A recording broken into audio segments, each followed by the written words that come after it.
Totoo bang paunti na ng paunti ang mag-asawang Pilipino na gustong magkaanak? Nako, ito kaya ay maganda para sa ating society in general or sa tingin ba ninyo sa future magkakaproblema tayo dahil dito? Yan ang topic natin for today sa 15th episode ng A-Mark the Podcast. Siya po si Isel. Siya po si Mark. And we'll talk about it right now.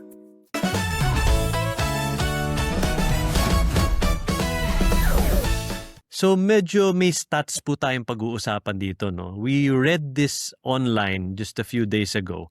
And medyo alarming din, lalong-lalo na sa mga magulang na katulad namin na may mga bata pang anak. And of course, sa tingin namin may reflection ito sa sitwasyon ng bansa natin right now, okay? Numbers po muna tayo. Noong 1993, ang average na Pilipina ay nagkakaanak ng 4.1 beses sa kanyang buhay. Ito po ay base dun sa TFR, yung Total Fertility Rate. Yeah. Kaya po siya may mga 0.1, 0.2, okay? So 1993, 4.1 na beses nanganganak ang isang Pilipina on average.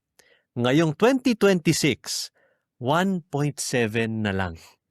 So lampas kalahati yung nawala. So anong nangyari between 1993 and 2026 sa pag-iisip ng mga mag-asawang Pilipino at ng Filipino family in general? Diba? Big factor dyan ang inflation, Daddy. Yes. Could be. Pataas ang inflation, pababa ang birth rate. Dahil mas nag-iisip na ang mga mag-asawa. Kaya ba natin buhayin ang maraming anak? Lalo na sa mga taas ng bilihin, taas ng tuition fee, lahat ng krisis na pinagdaanan natin, marami ng takot ang Filipino parents. What do you think? Well, that is one big factor. Yeah. Siyempre, tingnan nyo naman yung presyo ng petrolyo ngayon. Apektado lahat ng bilihin. So pag apektado lahat ng bilihin, yung ability ng pamilyang Pilipino, particularly yung mga magulang na Pilipino, para itaguyod yung mga anak nila, nagiging problema. It's just surprising kasi para sa isang Catholic country like ours, na pag sinasabi ng pare, humayo kayo't magparami. di ba? Sinasabi nung pag tinuro sa ating mga Catholics na nasa Biblia yon na ang Diyos ang bahala kung ano yung itinatakda niyang numero ng anak ninyo, kung gaano karami magiging anak ninyo. We're the only Catholic country, I think, in Asia right now, if I'm not mistaken, na yung divorce hindi pa rin pwede. Right. Tapos for the longest time, yung reproductive health bill na yung family planning hinaharang ng pinakamatagal, di ba? 2012 lang yata napasa yun eh.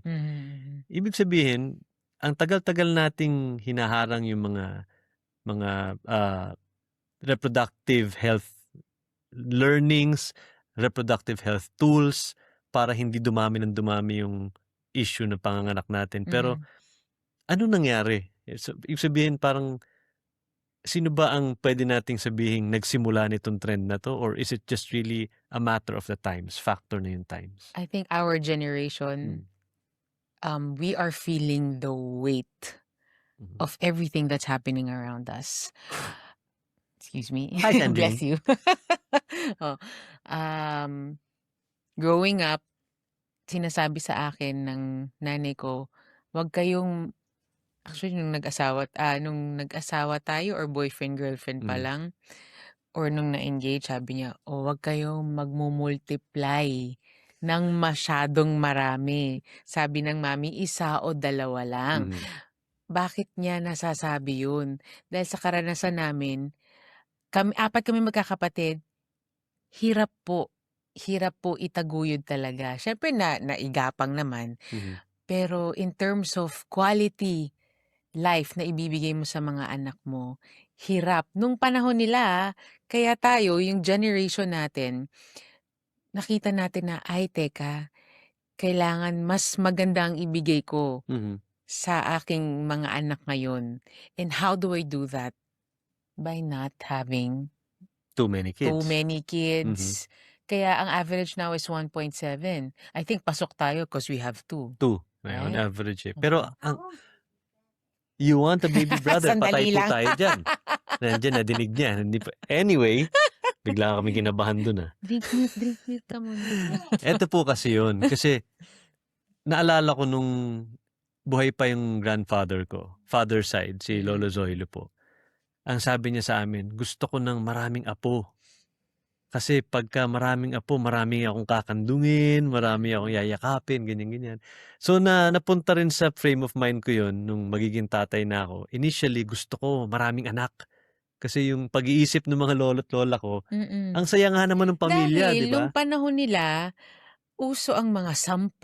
Oo, Oo, like my dad. exactly. My dad is the youngest of 10. Imagine 10. 10 yan. My mom, 5 sila. My mom, youngest din siya.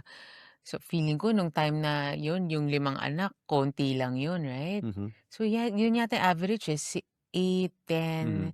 and yung generation natin 4, and now, tayo, 1, 2 na lang. Medyo ano, eh, kung iisipin mo, we have more access sa mas maraming bagay pagdating sa pagkain, pagdating sa edukasyon ng mga bata, Mm, pagdating sa health ng mga bata, 'di ba? mhm.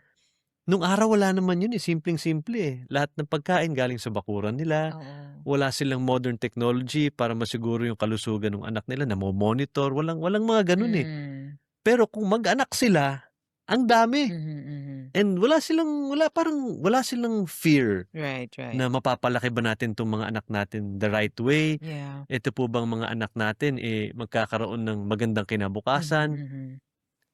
Eh, Ang saya isipin kung puwede sanang gano'n ngayon, eh, 'di ba? because mas simple nga ang panahon noon, Hmm, and mas mas mura din lahat. mhm, Mas mura ang bilihin. Imagine ngayon kung gaano kamahal ang mamalengke, kung gaano kamahal ang magpaaral. mhm, I have a friend, a really, really good friend of mine, I won't mention her name. Nagulat ako, kasi close kami mula mula pagkabata ano. Nitong planning na siya mag-asawa, nagulat ako na ayaw niya palang magkaroon ng anak. mhm, Knowing that this friend of mine, mahilig siya sa mga bata, Sa pamangkin niya aliw na aliw siya, ang galing-galing niya makipaglaro, na nakikita nga she would make a good mother, gano'n ang tingin ko talaga sa kanya. But then, ayaw niya magkaanak. I think na napagkuwentuhan namin 'to nung time na, si Sandrine, unang anak ko pa lang si Sandrine. And then ang kanyang dahilan, that was pandemic nga naman kasi, that yes, was pandemic. Sabi niya, "How do you raise a child in this pandemic? Ang mhm, daming ang daming nakakatakot na na nangyayari, na kumbaga maraming fears talaga, mhm, and naiintindihan ko why, mhm, right? Ah, yung bayarin, yung sistema ng ng healthcare natin dito sa bansa. If you're raising a child here in the Philippines, and then ito, isama mo pa yung crisis, isama mo pa yung social media, isama mo pa yung mga krimen, all the negativities in the world.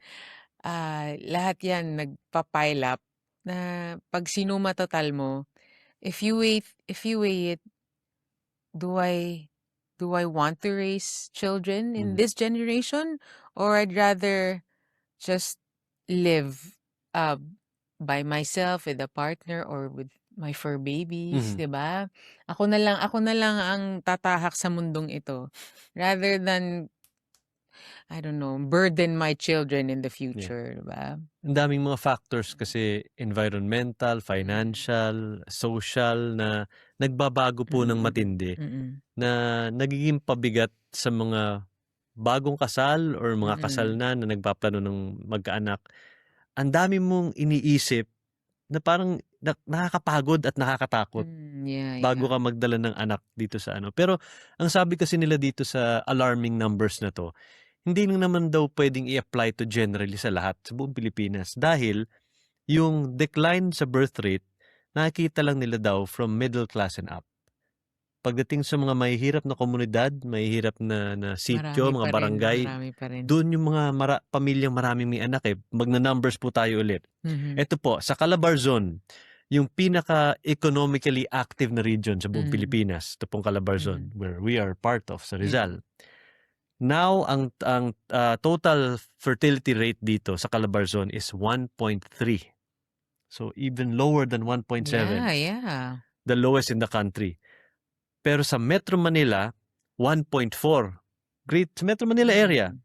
Pero sa Bangsamoro Autonomous Region in Muslim Mindanao, 2.4. Mhm. Imagine kung gaano kalayo. Ibig Mhm. sabihin, yung areas like Barm, yung mga areas na mas maraming may hirap na komunidad, doon po nagkakaroon pa ng mas maraming anak.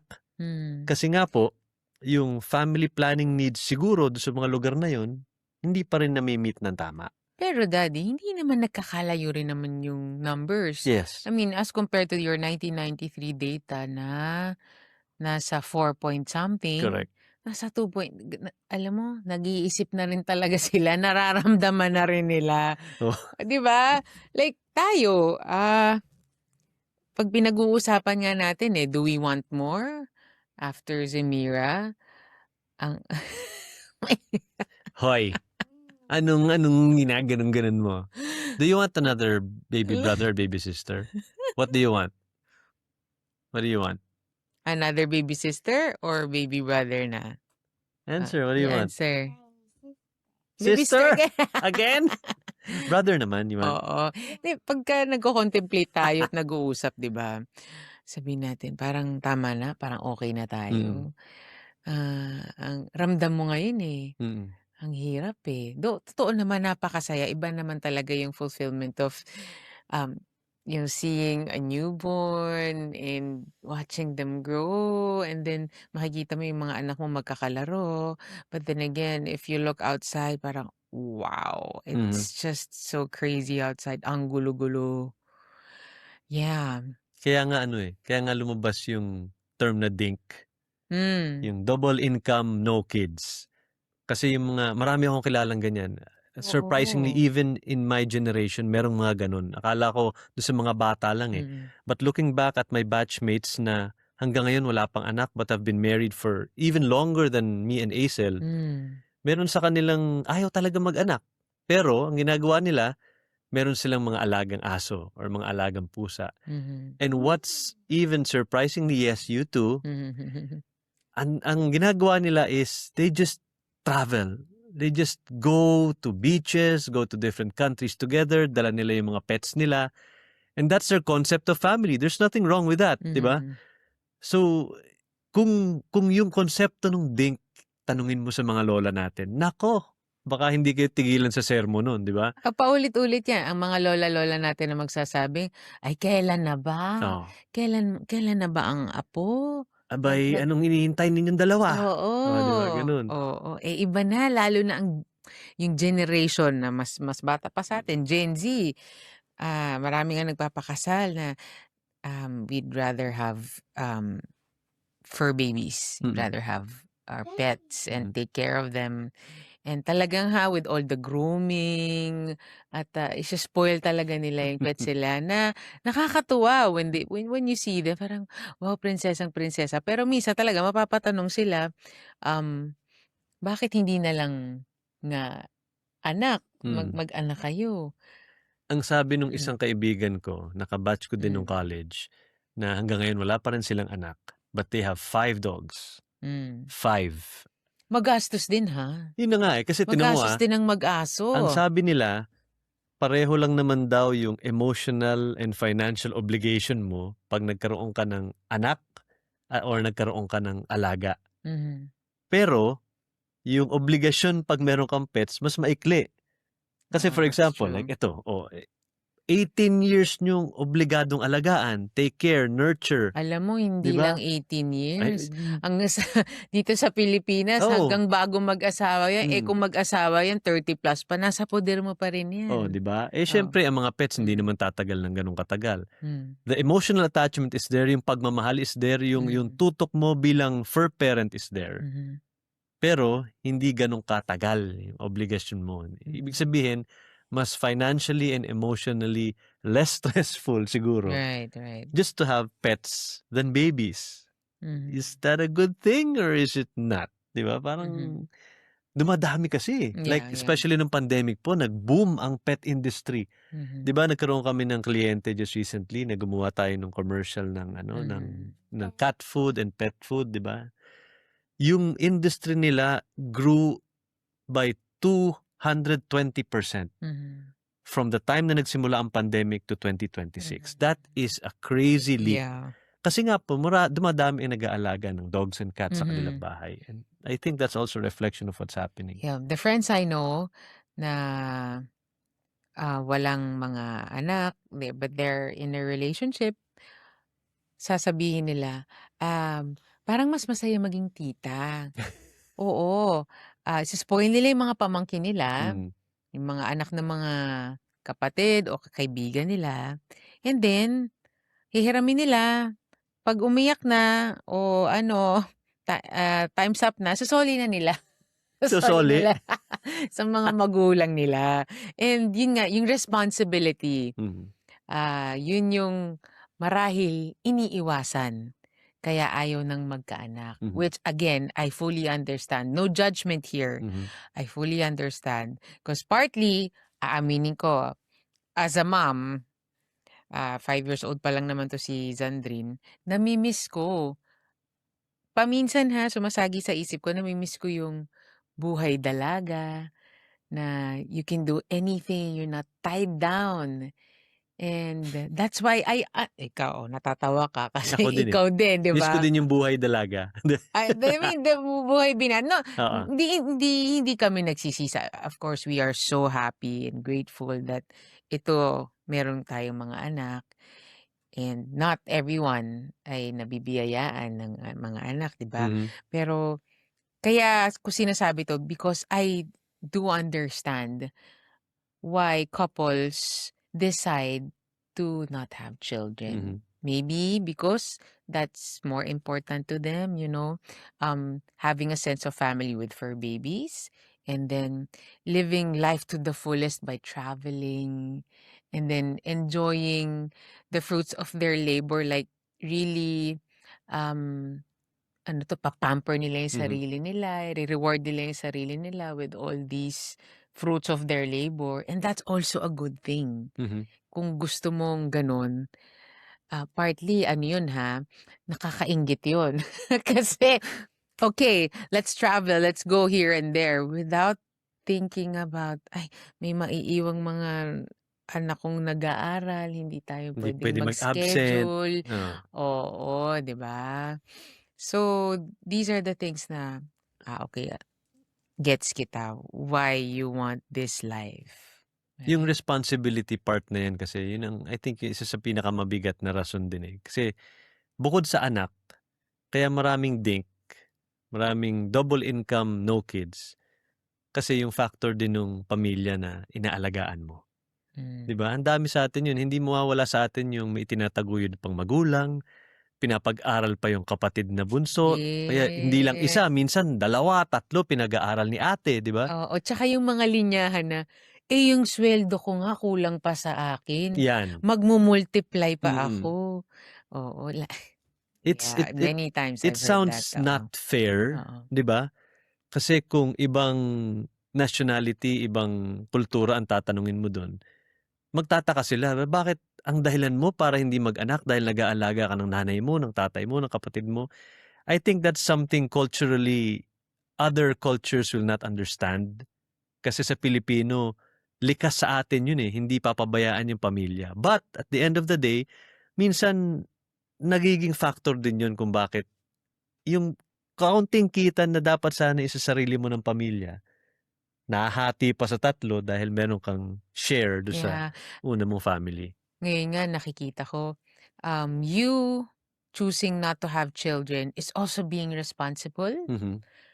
'di ba? Yes. Kasi alam mo, nakikita mo na, with this kind of economy, at kung dito ko palalakihin ang anak ko sa kaguluhan nangyayaring ito, I'd rather not. And I think for them, this is being responsible, Mhm. right? Pero sa kabilang banda, tayo na may mga anak, nabubuhay tayo sa hope na hope one day everything will be better, of course, Mhm. right? So, yeah, ang galing lang din, oh, ng two sides na 'to. Yeah. Oo. Ang daming ano, eh, ang dami mong puwedeng i-consider kasi siyempre Mhm. tayo, example lang yung sa amin kasi siyempre may not apply to you guys, pero sa amin nun talagang nung nag-isip na kami na, "Okey, ano mag-anak na tayo, try na natin." Hmm. Okey, try kami, nagkaroon kami ni Sandrine and then parang Stay here, anak. ang sabi natin ano, "Mag-isa pa ba tayo?" In short, meron kaming intentional decision to have kids. Nung araw kasi parang ang reasoning, eh, bahala na ang Diyos, 'di ba? Sige, Tira lang kung ng tira. alam mo yung sabing, "Oo, tira ka lang ng tira." Kung yung sinabing, "'Pag hindi ukol, hindi bubukol." Yung mga gano'ng mentality nung araw, eh, kaya Hmm, average yun 7 kids, 10 and kids, 'di ba? yeah. 'Pag gawin mo ngayon yun, naku, it's just ano, eh, you're looking for so much problem, so much trouble. Kasi nga, ang daming factors outside of your family that will really ganyan 'no, sakal na sakal ka financially, Mhm. burden sa lahat. Hindi lang Mhm. sa inyong magulang, pati sa mga anak mo mararamdaman nila yun, yung tightness ng budget, 'di ba? Hmm, kaya nga 'pag nakakakita tayo ng, mga bata na nasa Mm, lansangan at nakikita mo na ayun nga, namamalimos mm, sila, laging lalabas sa bibig mo, "Nasaan ba mga magulang mm. nito? Gawa ng anak, hindi naman kayang ano, alagaan, bakit Yeah, pinagtatrabaho at this early age?" Or yun, eh. mm, And responsibility mo talaga sila, eh. And if you're being a responsible parent, if you have one, two, and you know hindi mo na kaya, might as well hanggang dun na lang, oo. right? Limitahan mo na, Oo. ikaw na. Pero meron din nagsasabi, "Bakit ka magpapaligid? Kasalanan sa Diyos 'yan." Oh, 'di ba? May gano'n din, eh. But at totoo naman po, the Lord will provide. If Mhm, He allows you to have another child, then He will. mhm. I I know that. Pero ako malakas ang faith ko kay Lord, pero sa panahong ganito na kung mag-aanak ka pa ng isa, wait lang po, oo. Ang isa pang talking point po dito is yung economics, ang epekto nito sa ating ekonomiya in the long run. Hmm, Numbers po ulit tayo. Sa Singapore, ang total fertility rate po nila just hit 0.87. wow. It got so bad, ang tawag na ng gobyerno nila dito is an existential challenge. Kasi po, pagka pabata ng pabata, or patanda ng patanda rather, ang workforce mo, kunyari dito sa Pilipinas, pagka kumukonti po ang nanganganak, ibig sabihin, patanda ng patanda yung workforce mo, hindi napapalitan ng bagong Hmm, henerasyon. yeah. Pag patanda po ng patanda ang workforce, ibig sabihin, yung pangangailangan niyan for healthcare, yung pangangailangan niya for government assistance, palaki ng palaki at patagal ng patagal. So yung mga social systems natin like SSS, yung mga PhilHealth PhilHealth. na yan, mas lumalaki ang gastos ng pamahalaan para pangalagaan yung older workforce. Mhm, mhm. So kung magpapatuloy po itong low TFR natin, yung low birth rate natin, isipin nyo by 2050, sino na magtatrabaho sa atin? Mhm, Will it still be the generation working now who will probably be in their late, 60s, di ba? mhm, Baka nga 70s pa, nagtatrabaho pa din yung iba dyan dahil wala silang choice, walang kapalit. mhm, So mhm. that's the economic problem that we're facing here kung hindi mapapalitan ng bagong generation yung workforce natin dahil paunti ng paunti yung gustong magkaanak. So ano ba, gusto mo mas maraming ang anak ng Pilipino ngayon a couple or gusto mo eto i-maintain natin 'tong stats na 'to? Yun ang malaking tanong, eh, kasi I think dalawa yun, eh. Oo, Kung magiging magiging wise ka mhm, bilang magulang sa mga nangyayari sa paligid natin hmm, ngayon, very good decision yung 'wag kang mag-anak mhm, ng marami. mhm, Pero ang reflection nun kung lahat ng magulang ngayon or a big percentage ng magulang ngayon ganyan ang pag-iisip, mhm. walang manganganak, I 'di think ba? nasa good standing pa tayo at 1.7. Maybe Yes. Singapore medyo crisis na sila diyan Malala na kasi 'yun. nasa Grabe 'yun, zero point something na lang sila. 0.87, I ang think we're lala still nun. okay. Oo, like Japan 'di ba? Low birth rate din ba ang Japan? Yes. Oo, Mm. and then most of the elderly doon, naiiwan sila sa, um, rural areas, Mhm. right? Yung iba nga, yung mga bahay naa-abandon na, may mga villages doon na Yes. naa-abandon na. Ghost towns na lang ano? Yeah, and then Mm. meron din do'n nakikita ko lang 'to sa mga reels 'no, um, the like let's say the sushi makers, yung Mm. mga ma-eedad na, sila lang na lang talaga ang gumagawa kasi mga hindi sila nag-anak. Mm. And then imagine wala silang papasahan ng legacy nila, Mm. right? So, yeah, hindi pa natin problema 'yan. Okey pa tayo, I think ha. Hindi ano, eh, yung takot kasi puwede mong i-compartmentalize 'yan, eh. Kasi Mhm. kung iisipin mo yung difference lang naman sa epekto nito is yung ngayon komportable yung present ninyo, Hmm, pero 'pag nagtagal posibleng maapektuhan yung future, 'di ba? mhm. But if you ask me, nag-a-adjust din naman yung ibang mga sistema sa paligid niyo while you decide to do this, eh. Yeah. Kasi parang hindi naman 'to like an overnight effect, eh.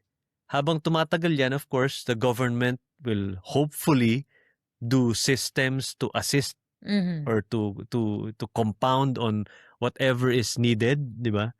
Hopefully. Hopefully, at sana yung mga pondo mapunta sa tama para sa Ay, magiging anak. Hindi, loko lang. Do'n na alam lang mo tayo nga mapupunta, eh. nag-iisip na kasi yung generation. Mm. Well, not saying na yung I mean, they were like that before because alam nilang kaya nilang buhayin yung 10 nilang anak. Mm.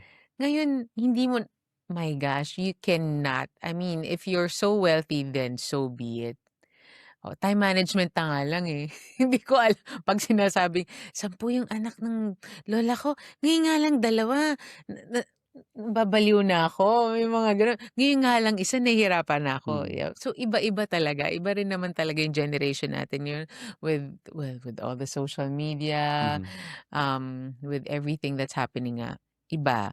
So I think kung gaganda naman ang sitwasyon like the economy and, pangkalahatan nga, I think hahabol naman 'to, puwede namang Mhm. umakyat ulit yung birth Yeah. rate, 'di ba? But for now, kasama 'to sa paghihigpit natin ng sinturon, mommies and daddies. Hmm.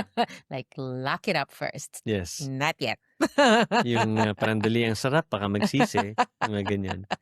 Hindi naman siguro nakakatakot pa dahil alam Mhm. mo yun, mag-a-adjust tulad ng sinabi niya mag-a-adjust po yan. It's not that low yet, Mhm. pero sa nakikita po namin, ano, eh, pumapasok din kasi yung modern western style ng pag-iisip sa ating mga modern Filipino parents. And I'm not saying that's bad. It's good because natututo tayo kung ano yung mga dapat i-consider. Hmm. Natututo tayong maging responsable sa mga desisyon natin pagdating sa, pag-aruga ng pamilya, pag-start ng pamilya. But on the other hand, minsan pabayaan din natin ng Panginoon to help us out, help us decide, help us think right on how to consider our families, kung paano palakihin yung pamilya natin. Kasi hindi rin mawawala talaga kahit anong mangyari diyan yung say ni Lord, eh. Hmm. 'Pag sinabi ni Lord na ito dapat sa'yo, ito talaga Yeah. dapat sa'yo. But it goes hand in hand, being responsible as parents at the same time, keeping God at the center of your Tama. family, at the center of your decisions. You cannot go wrong din talaga. Right. Mm. And as to our DINK na mga kababayan at Mm. mga kaibigan, clearly they're choosing quality Yes. life and, yeah, no judgment again. And there's nothing wrong with that. Yeah, There's oo. nothing wrong with that. I mean, kung diyan nila napupulot yung overwhelming sense of being a full, complete family, then Hmm. that makes a decision perfectly correct, 'di ba? And Oo. yeah, at kung talagang diyan kayo masaya, I Mm. mean, we're very happy for you. Mhm. Yeah. ang pamilyang Pilipino naman very resilient tayo, eh. Alam mo Oo. yun, we will adjust. Oo. Sa mga lola, lolo na lang, 'wag niyo na lang pong pilitin kasi. Uy, magpasensya na po kayo, gano'n ho talaga. Oo. Pagka nag-reunion po sa bahay ni tito at Oo. kasama yung mga lolo't lola, 'pag nakita niyo yung mga pamangkin niyo or apo Oo, ninyo kasi na sabihin nila, "Sayang ang lahi, ang oo, ganda-ganda siguro ng magiging anak niyo." mm. Hayaan niyo na po. Wala na yung mga tanong na, "Oh, kailan ba kayo mag-aanak? Bakit wala pa kayong anak? Ano pang iniintay niyo?"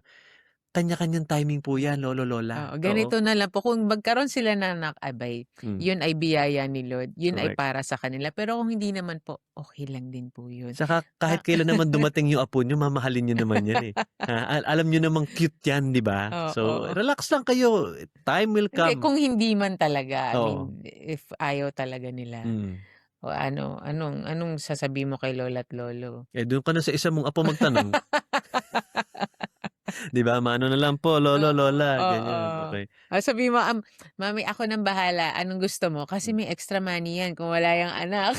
oo, tama. Kasi Gano'n na lang oo, gawin niyo. kasi oo, 'pag wala kang anak, usually sila yung ano, mas mapepera, Hmm. 'di ba? Naku, wag baka sabihin sa comments, "Eh, hiningan ako ng lolo't Hindi, lola ko, ng nanay ko kasi sabi ninyo." hindi oh, example, mag-e-example ako.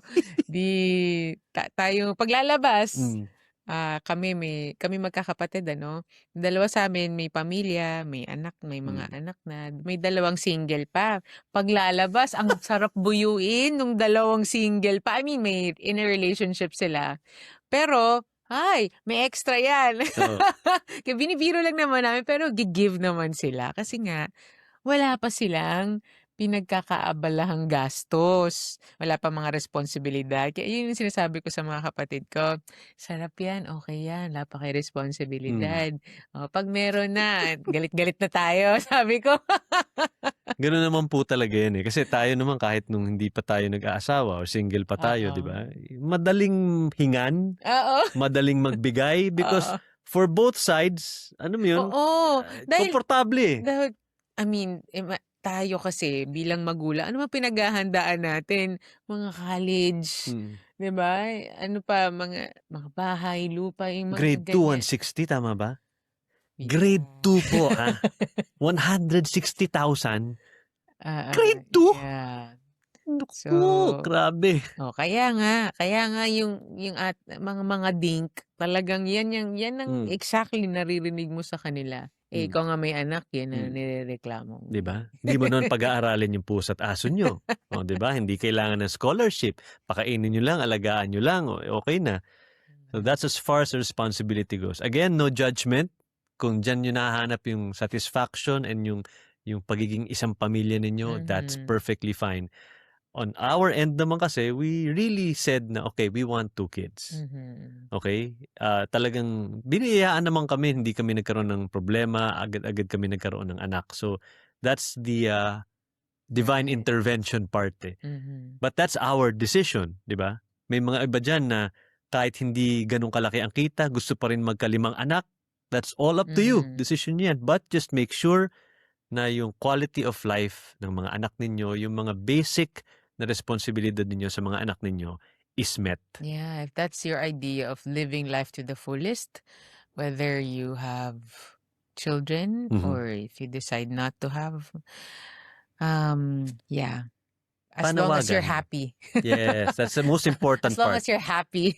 As long as you're happy, Oh, as long kasi as maikli ano, ang buhay, 'di so ba? you better be happy. Choose Yep. happiness every day. Kaya ang panawagan ko sa gobyerno natin, relax.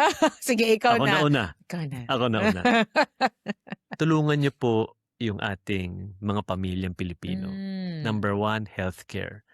Alam naman po natin na puwedeng ayusin 'yan. Make it easy for everybody. Make healthcare accessible to everybody. Sana po wala ng mga ospital na namimili ng pasyente. Sana po wala ng ospital na bayad muna bago treatment. Sana po wala ng gano'n. at ayusin ang mga pasilidad Yes, yes. at, That's so true. bigyan ng karampatan na suweldo ang ating healthcare workers. Yes, Kasi kulang na kulang, ha. Kaya sila nasa ibang bansa lahat. true. Kapag na-overwhelm na yung hospital, sobrang daming pila, we're losing lives because of that. Mhm.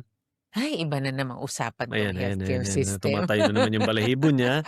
Nagsisimula na naman yung kanyang bumubulwak na naman yung kanyang passion sa Ay naku.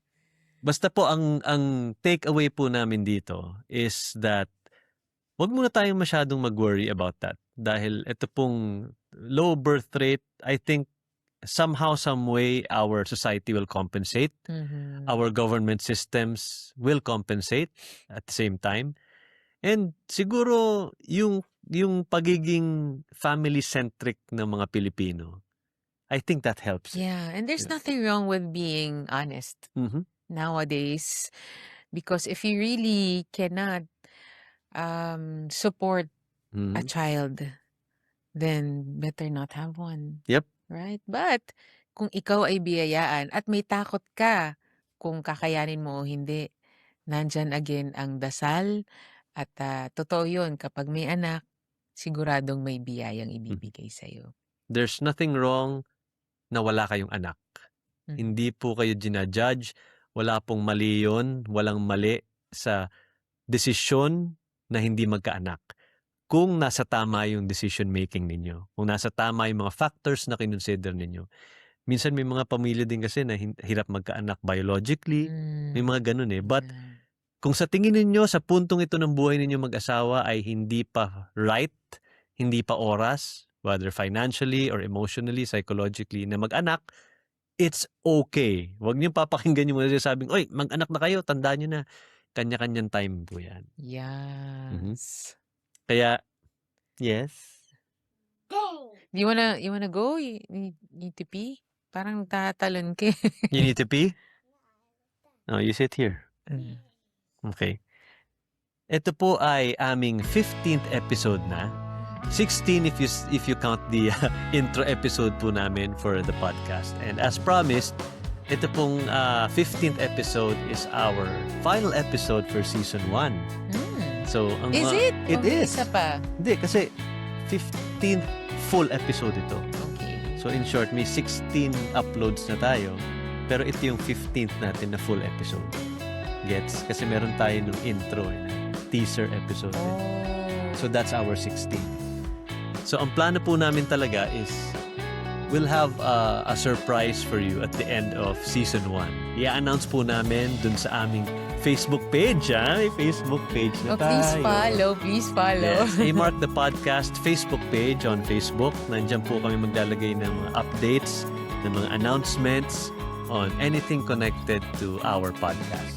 Yeah. So, Right. marami po kaming announcements na gagawin doon considering our special event. Pwede ba sabihin special event yun? Mhm. Special surprise, special event as a culminating treat para po sa inyong lahat na viewers ng A-Mark the Podcast. Season 1. At the end of season 1, imagine! Ba, may season na tayo.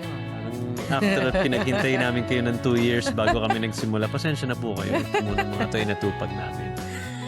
Do you have anything to say to them, Sandrine? Hi lang.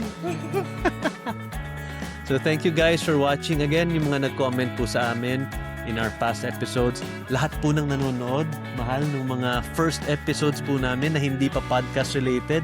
Nakakatuwa po na binabalikan ninyo yung mga episodes na yun. Di ba? And we're growing with you. So thank you so much sa pagsubaybay. To spread the love and share our channel, subscribe.